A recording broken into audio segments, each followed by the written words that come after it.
Oh yeah, here we go. Casual Couch Critics coming to you not live from Jarrett's office and Zach's kind of makeshift studio. We are here to talk about movies, box office, and just casual conversation about movies. And okay, yeah, I lost. Beautiful. You went on a big run that time. Wait, one thing, Jarrett. 12 subscribers. We keep going up. Yeah, that's 2 more than last episode. I know. That's amazing, guys. Thank you for you 12 subscribers and all the other people that watch. If we have not yet convinced you to subscribe, we're trying. Though a lot of people watched your reaction video to the Godzilla vs. Kong trailer, so people are out there. Yeah, they're watching at least you. Maybe it's me. I just don't think they trust us yet because they're like too casual. Too casual. Not enough couches. Yeah. There's not enough hot takes flying out. Well, maybe today we'll get a little hot. Who knows? Maybe. For those who are watching, welcome back to Triple C. I'm Jarrett. He's Zach. We are not movie critics by any means. We just enjoy talking about them and seeing what's up. Zach, how are you? It's been a couple weeks. Yeah, doing good. My church was putting on a Disney trivia movie night that took up a lot of my time, so I haven't actually been out to the movies in a couple weeks. I'm excited. I get to see Dune 2 this week at some point, which I'm pumped about. But I'm doing good. How about you? How are you doing, man? I'm good. Yeah. Did you reference our Disney Hall of Fame at any point during your trivia night? I did not. That probably would have been a good idea. No, I did not. Because that's a good episode. Anyone who's new, feel free to go check that episode out. You got Treasure Planet in. Treasure Planet top 10 Disney animated movie of all time. If you want hot takes, go watch that. That's as hot as it's been. No, I've been doing pretty good. Like I said, haven't been to the movies too much. I think mainly because it's been a really rough month, man. Yeah, we'll talk about movies. Why don't we just dive right into our opening topic? So, February box office, my guys. It's been bad. It's been tough. I mean, we opened the month with Argylle, which that's going to be our main feature presentation this month. Yeah. Lisa Frankenstein was also out. You hear about that one? You sign up to go see that one? Yeah, I forgot my ticket and they wouldn't let me in. Valentine's Day, the big release, Bob Marley One Love, which is actually doing well. It's at $72 million right now. And Madam Web, of course, on Valentine's Day, everyone did not choose to go on a date to see that movie. And we'll expand on that. But then, yeah, other than that, there hasn't been too many. I mean, this past weekend, Drive Away Dolls, it's only made $2 million. I believe they re-released Tenet on IMAX, and that's actually doing the most. But there really hasn't been anything this past month. The biggest notable names probably being Argylle, Bob Marley, One Love, and Madam Web. But like you said, we're already at the end of February. I feel like February went by a lot faster than January. Maybe that's just me. But Dune 2 is right around the corner. Yeah, I don't really know how to explain. Like, obviously, we know these are the slower months. We did kind of the calendar preview, but I think in terms of box office performance, it's a lot slower than even I could have potentially guessed. Yeah.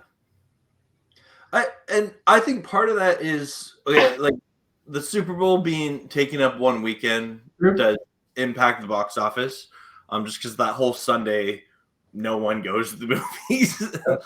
And then I also think it's important to acknowledge that the marketing teams for Argylle and Madam Web, what did they have to work with? They probably the studios clearly didn't believe in these films that much. They didn't put that much money into marketing, and essentially for Madam Web, what you were hoping for is okay, maybe people are like, ooh, this could be good. Let's see. And then as soon as there was any kind of review, which they didn't let the review embargo lift until the day of the release, there was no hype for this movie. And then it sucks because I would have loved this to be a good movie. I would have loved this to be a movie that I could get excited for, another comic book film with underrated characters.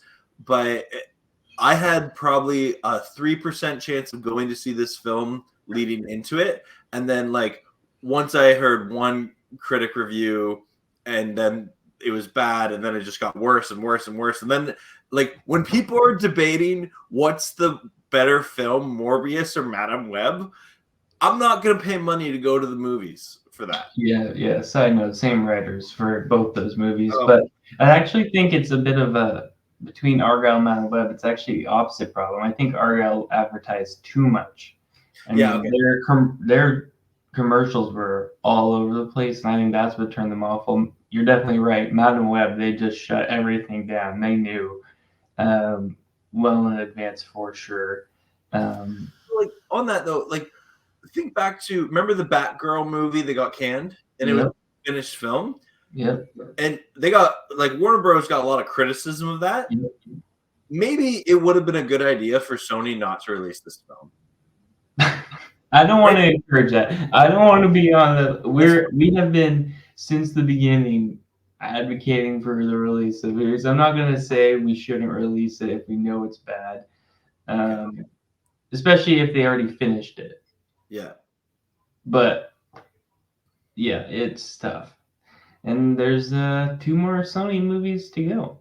So I have faith in Venom 3. I have faith in Venom 3. Yeah, I don't.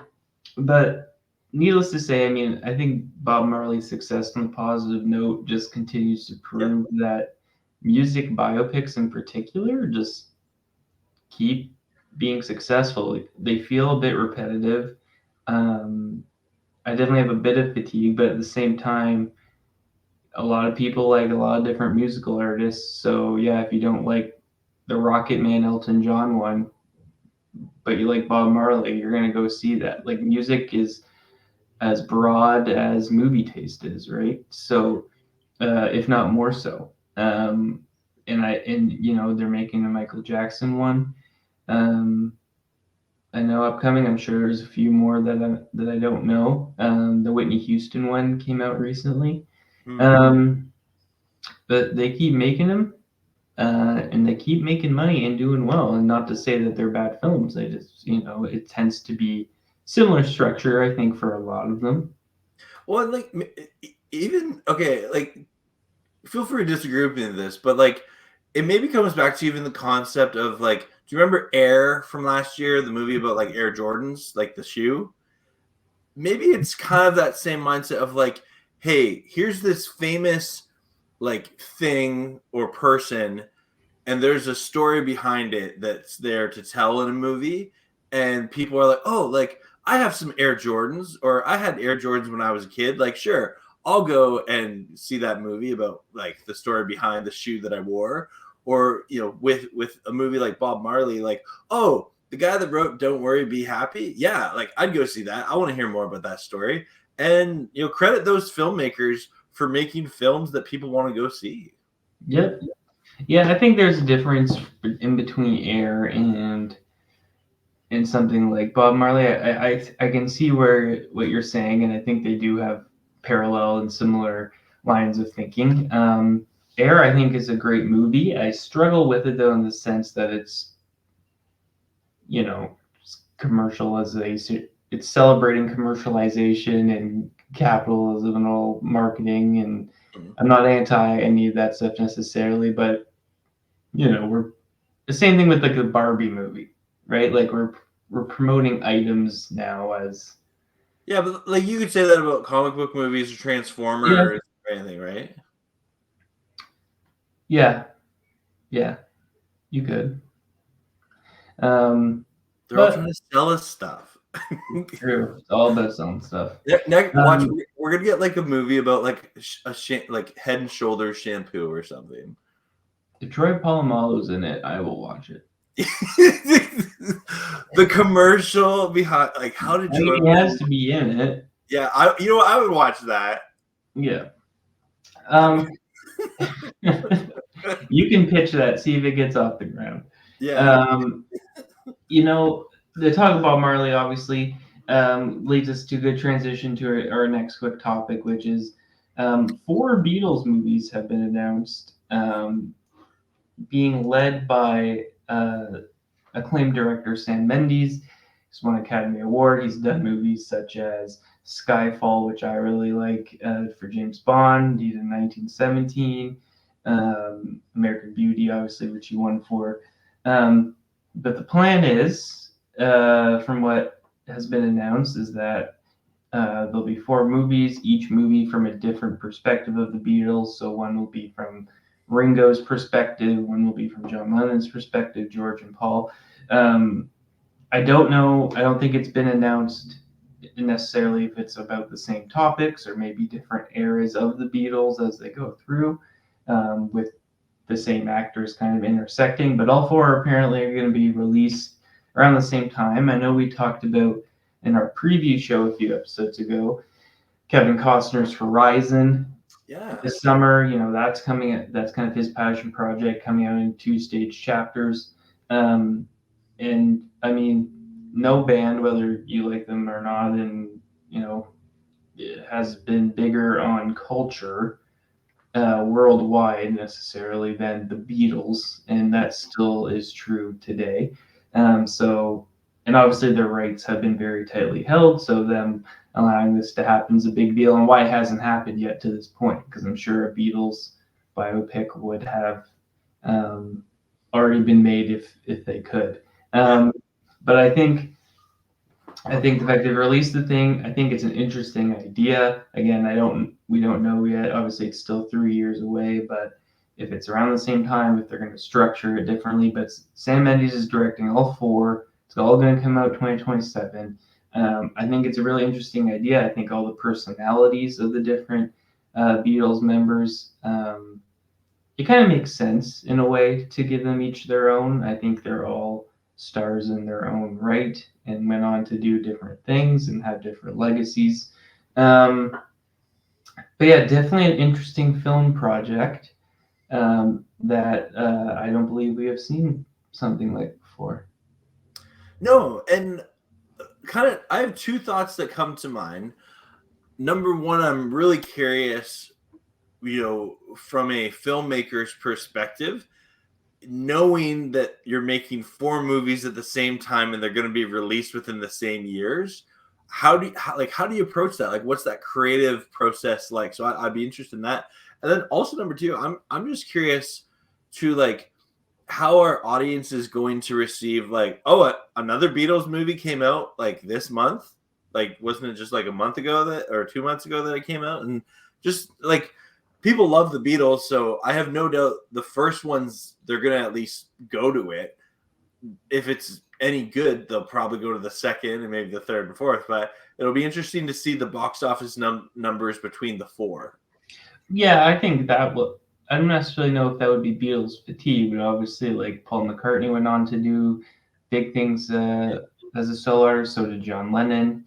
I think those ones are going to be the biggest. Obviously, I could see it being something like the Beatles : Ringo, the Beatles : something like that. And I think no matter, I don't think necessarily people not enjoying one movie will defer them to another, just because I think in the unique case of the Beatles, they are so individualistic as well as, a cohesive band. Yeah. But you're right. That could very well happen. I think, my gut is John Lennon and Paul McCartney will be the last 2, if I had to guess, just to keep generating hype. But obviously, that's still some time away.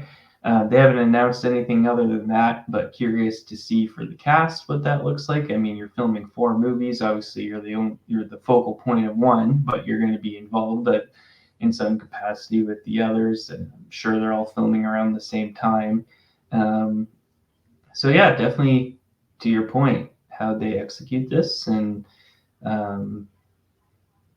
obviously the Kevin Costner Horizon thing's a bit different. That's his own thing. It's a Western. That's just a story he's wanted to tell compared to like a biopic series, which normally could be like, we've definitely gotten more, there was an Arnold Schwarzenegger docu-series, a Sly Stallone docu-series. We kind of have been getting in that zone of structured biopics, but this is about different people kind of around who've interacted with each other as a movie, not a documentary. So, well, and even I wonder if this Beatles movie series, or even Kevin Costner's Horizon, I wonder if they started off as a pitch to Amazon or Netflix or one of the big streamers, and then in those early phases of development, we're like, hey, you know what? Let's try something different. Let's have a theatrical release with this, and because I think that maybe what these large streamers are realizing is that their properties do better on streaming when they've had a theatrical release. Yeah. I mean, I think it'll do well. I think as a whole, it will do well. I think at least the first one's going to do well, but if it's a movie that just turns people off, right? Because anyone can make a bad movie, right? It's I know, but a Bob Marley movie in February has made $70 million in 2 weeks. Yeah, that's very true. I don't think any of them will be unsuccessful. Okay. I think critically maybe, but in that sense, but I don't think in box office terms it will be. If all 4 movies lose money combined, will you watch Madam Web? I mean, I feel like at some point this year we're gonna have to do Madam Web, because we're gonna have to do a Sony superhero ranking. I'm not ready for that. I know, that's why I feel like we're gonna have to do it inevitably, but would I have to watch it again? Maybe. Okay. Maybe. Sure. Yeah, I don't know. We'll continue to think and plan. Thankfully, like I said, Craven's not out till August, so I think we got some time. Come on, Craven, be good. But you brought up Batgirl. Yep. And since the inception of this show, for its long life, I know what we're talking about. We have been advocating for a particular movie called Coyote versus Acme. Let's go. The initial announcement kind of came out when we were first recording that Warner Brothers was completely scrapping the movie. It was all ready to go. You can kind of hear our takes on that in earlier episodes. But we have an update. What? I don't know this. What happened? Is it good? So it's not good. No! It doesn't seem good. This is reported by Aaron Couch on the Hollywood Reporter. Aaron Couch. Good name. We should have him on the show. Yeah. So essentially, now is kind of the time people are starting to do taxes or whatever. And there's been no definitive news on this movie's feature. I believe after a lot of social outcry, we can take credit for some of that, I think. They started to shop the movie out, similar to what they did to Bike Riders, although I think that was Fox, but I can't remember at the time. And I believe they did get some bids, but they didn't end up selling it. However, the quote from Miracle is, Friday has brought no definitive news on Coyote versus Acme's future, but there are troubling signs for its release. As part of an earnings filing, Warner Brothers has written off $115 million in content due to abandoning films as part of a strategic realignment plan. Part of those $150 million is conceivably belonging to Coyote versus Acme, whose fate has been hanging in the balance for several months. So that's not a great sign. And they continue to talk about how, this arrives 18 months after they scrapped Batgirl and the Scooby-Doo holiday movie for tax write-offs. So they didn't accept any of the bids. It looks like this movie is going the same direction as the other two. Man. So I don't know if they didn't listen to the full podcast. But obviously, I think some of the voice actors and obviously creatives around the movie have spoken out that they'd like to see it. But part of the unfortunate thing of business is that it's out of people's control sometimes, as unfair as it is. And hopefully there will be a bid that they might be able to reverse that, but not looking too good. Man. We got bike riders sold.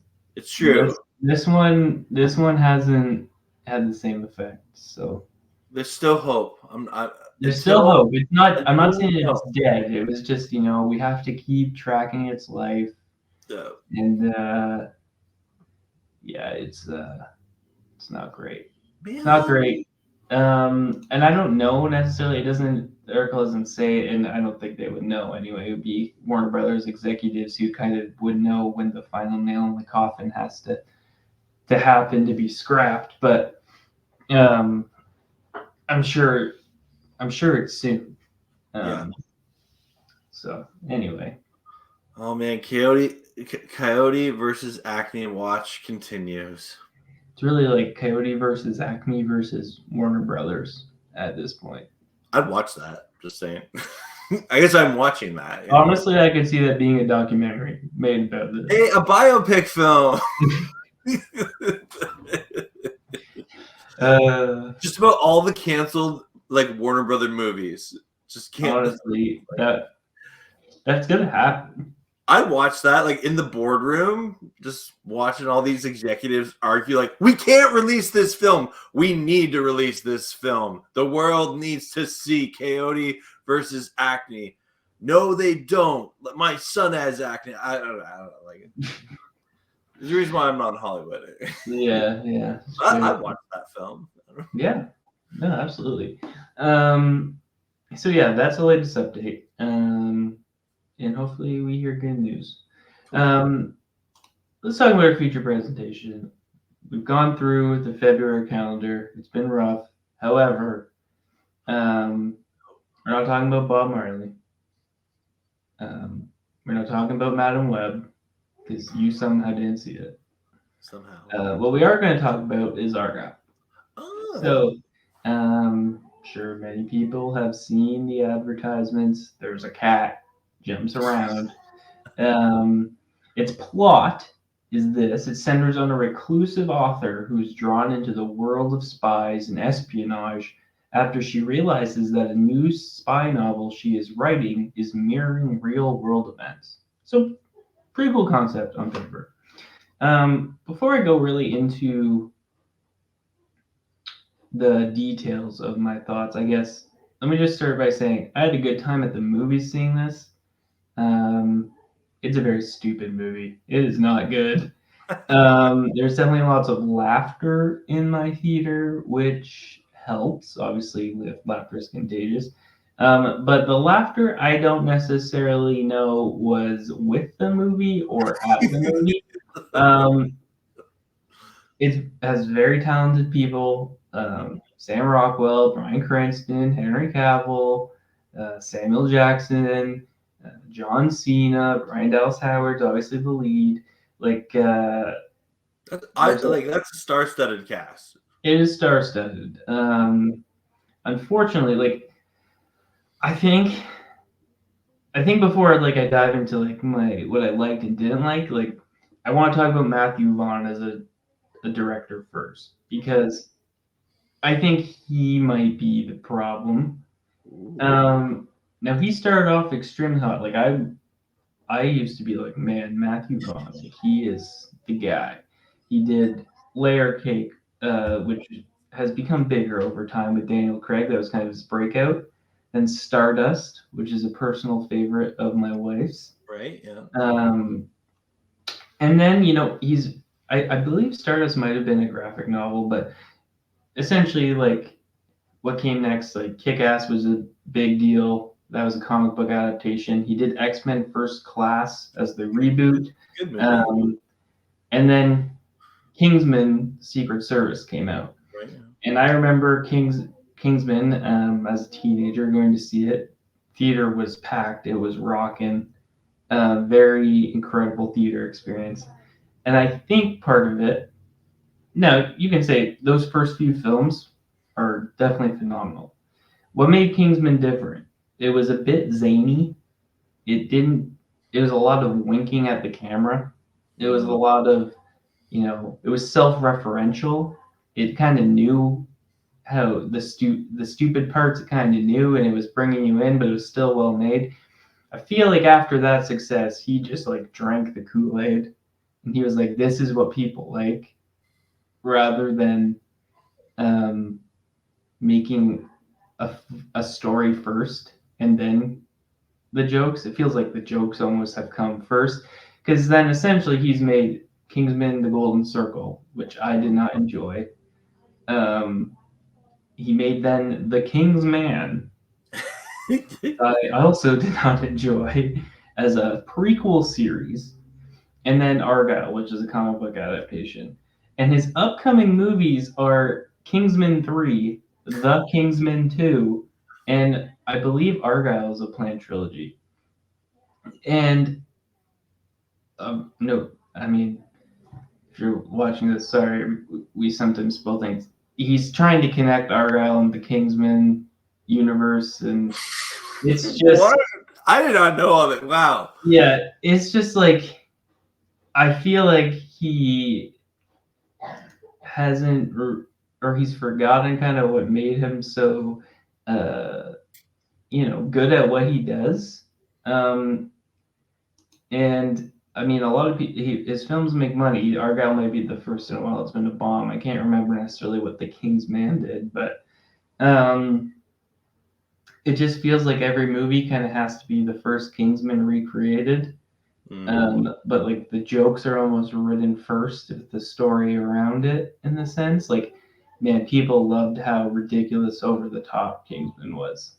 Let us do that. But it's different. It's not like Tom Cruise trying to do an epic stunt in a Mission Impossible movie. Like, you can't just write like, let's have, a stupid premise or stupid joke gimmick. There's a scene in Argylle where she is skating and on an oil slick and kicking people in the face. It's like they wanted that set piece, and then like, let's build. I know that doesn't sound, but that happens. And it's just there's a lot of twists and turns where and it feels like the winking is almost forced. Yeah. And again, I had a good time because you just have to laugh at how stupid it is. I don't think that's the case for something like the first Kingsman movie, where it's a quality story. It's a riff on James Bond movies. Mm-hmm. And they're acknowledging that they're kind of parodying it.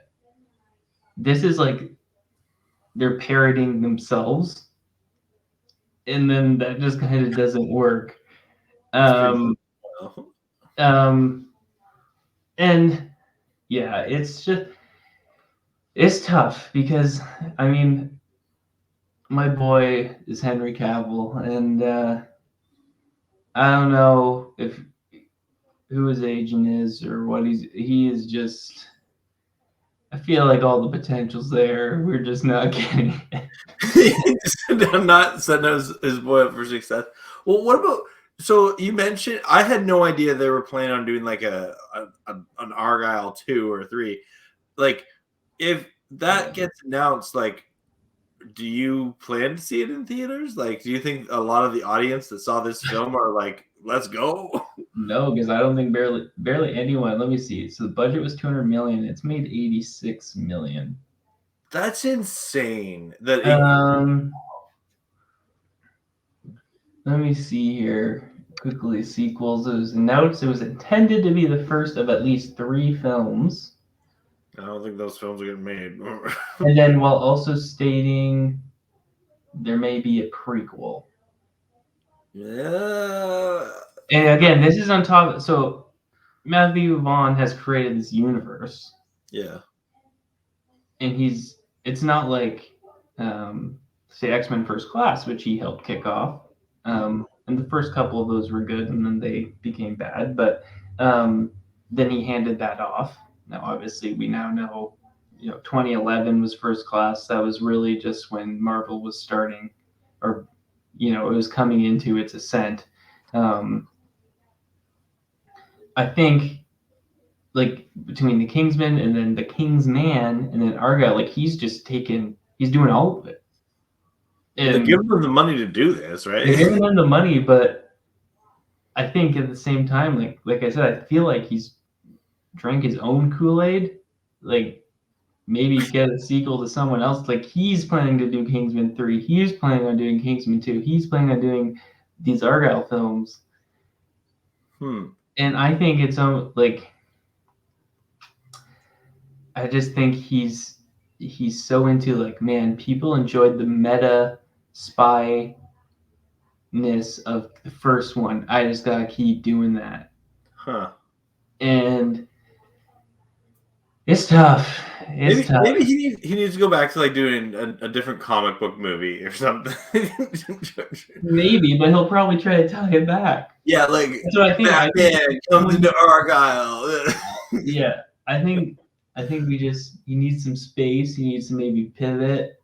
Yeah, take a cruise or something. Yeah, well, because, like, Layer Cake is a a different type of movie than Stardust, a different type than Kick-Ass, which is even a different type of movie than X-Men First Class. Like, well, they just got range. It got range, so but it feels like over the past, I guess I think the first Kingsman might have been 10 years ago. Yeah, 2014. Past 10 years, he's just been in this, just. It's like when you have that coworker who saves up all their holidays until the end of the year, and they're like, what am I even going to do with these 3 weeks of holidays? It's like, you're getting kind of cranky. Like, maybe take them and, you'll be better at your job. Yeah. I mean, I don't know. I can definitely see why, like, why he would want to make a movie like this. It definitely seems up his alley. But I think he's gone over the top a few times now, and it hasn't worked, both critically and commercially now. Yeah. So, yeah, it's unfortunate. It definitely. What? At the same time, because he does have such a track record of success, he's going to get more opportunities, right? Like, people will just say this was a bad day at the office. But I don't know if he'll get more opportunities in this universe, I guess. That's true. Yeah. The Argylle might be dead as a franchise, but I think Matthew Vaughn will live on. No, I don't think he's done by any means. Like I said, I think everyone can clearly see he has vision and is talented. I just think he's a little bit in his own head. Yeah. And yeah, it's not for lack of entertainment value. I think, a couple other friends saw this movie and they're like, man, I really like the first half, but the second half completely lost me. My wife and I were the opposite. We quite enjoyed the second half. I think it's just the kind of stupid that you feel like laughing at. The first half is definitely a lot more, direct winking kind of one lines, while the second is kind of, the major action set pieces. And, if you've seen the Kingsman movies, you can probably guess how crazy that they can become and just wildly unpredictable. And so it is what it is. I'm impressed, honestly, that because I can't imagine that 200 million is accurate, because they were pushing this movie hard. It has to be like it's inflated. It has to be more. Yeah. They wanted this, especially if they had planned sequels like that. They wanted this to be a flagship franchise. Oh yeah. And poor Henry Cavill just can't get this man a good role. I will say, I mean, a lot of the winging in the movie has to do with Henry Cavill in this movie. When you see it, you'll understand. But half the people on the poster straight up are in it for like 2 seconds. So, do you think Henry Cavill just needs to stop, like, get away from Warner Brothers altogether? I mean, you went away from the Witcher and Netflix. Oh, true. Because they were botching that material as well. So I don't know. He has a Guy Ritchie movie coming out, I think, in April, which is it like a war movie where he's kind of zany. Yeah. I think he could do well in that. But anyway, I wouldn't. If you're the type of person who can laugh at stupid things, I think kind of the issue also with the movie is that it's bloated. Like, it is over 2 hours. It didn't need to be.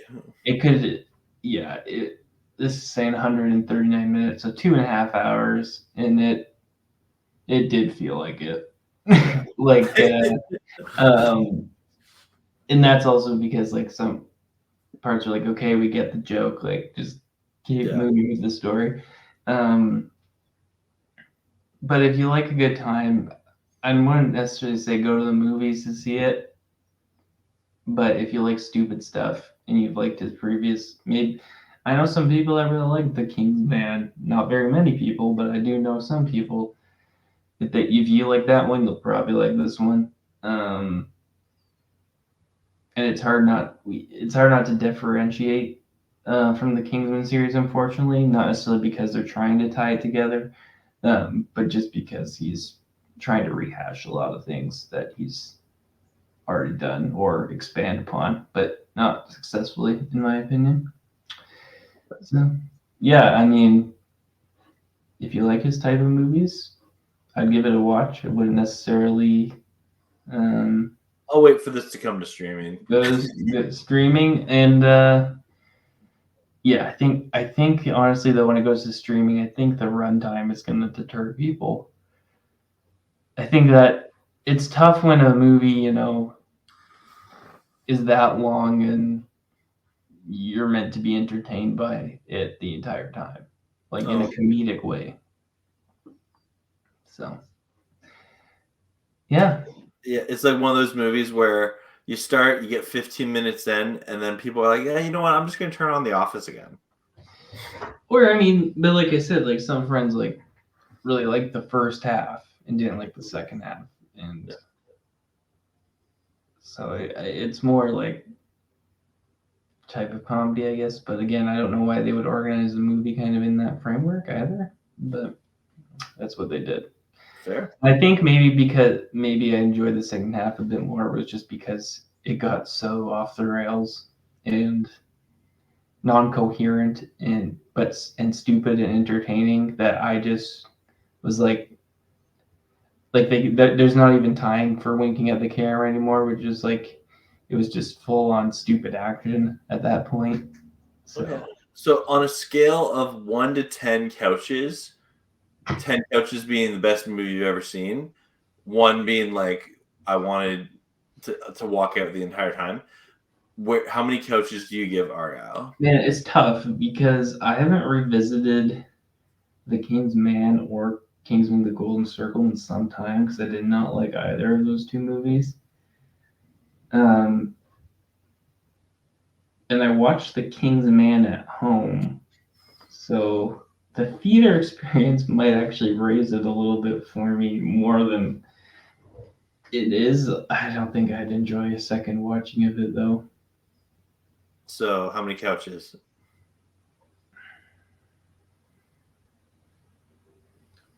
It's tough to say.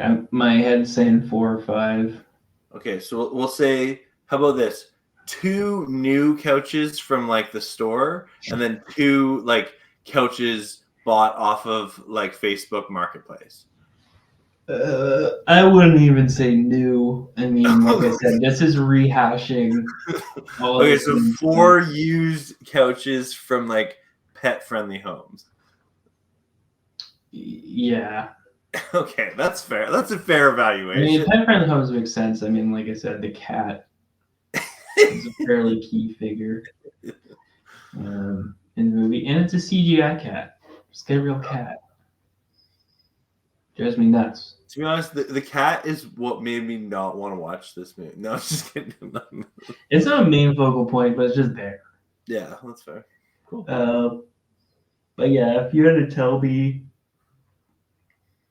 pick between Kingsman 2, Kingsman, and Argylle, it's all the same blend of nonsense to me personally. I don't know. Fair enough. Fair enough. That concludes what I have to say about Argylle. I hope you all enjoyed it, or at least had as entertaining of a theater-going experience, which I think is always the goal when you're going to the movies. Yep. I wasn't disappointed by choosing to go see it at the movie theater. You had a great time with your lovely Yeah. wife at the theater. There you go. Yeah, and the audience was laughing too. Again, not sure if we were laughing with or at the movie, but there was lots of laughter. And that's really all you can ask for a theater experience.